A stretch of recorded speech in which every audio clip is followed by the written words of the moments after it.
पाप मोचनी एकादशी व्रत कथा। प्राचीन काल की बात है।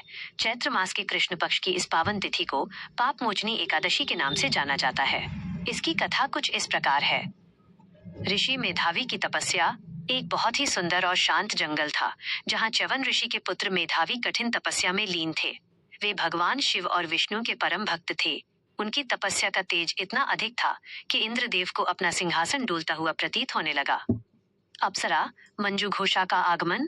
ऋषि की तपस्या भंग करने के लिए इंद्र ने मंजू घोषा नाम की एक अत्यंत सुंदर अप्सरा को भेजा।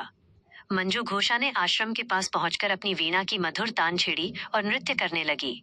कामदेव के प्रभाव और मंजू घोषा के सौंदर्य के कारण युवा ऋषि मेधावी का ध्यान भटक गया और वे अपनी वर्षों की तपस्या भूलकर उसके साथ रहने लगे।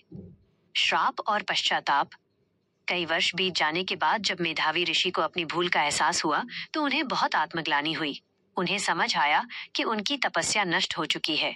क्रोध में आकर उन्होंने मंजू घोषा को पिशाचनी होने का श्राप दे दिया।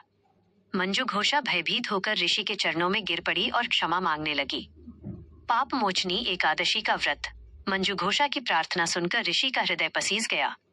उन्होंने उसे श्राप से मुक्ति का उपाय बताया। ऋषि ने कहा, तारांकन, हे मंजू घोषा, चैत्र मास के कृष्ण पक्ष की पापमोचनी एकादशी का विधि विधान से व्रत करो। इस व्रत के प्रभाव से तुम्हारे समस्त पाप नष्ट हो जाएंगे।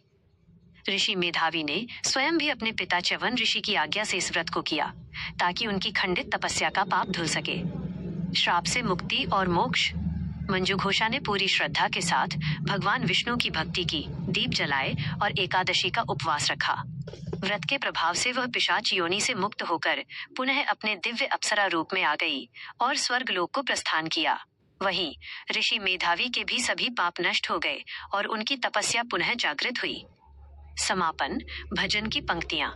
एकादशी माता की जय, भगवान विष्णु की जय। जो करे श्रद्धा से व्रत, उसके कट जाए सब पाप। क्या आप चाहते हैं कि मैं इस कहानी का सार, मॉरल, एक सुंदर कविता या सुविचार के रूप में भी लिखूं?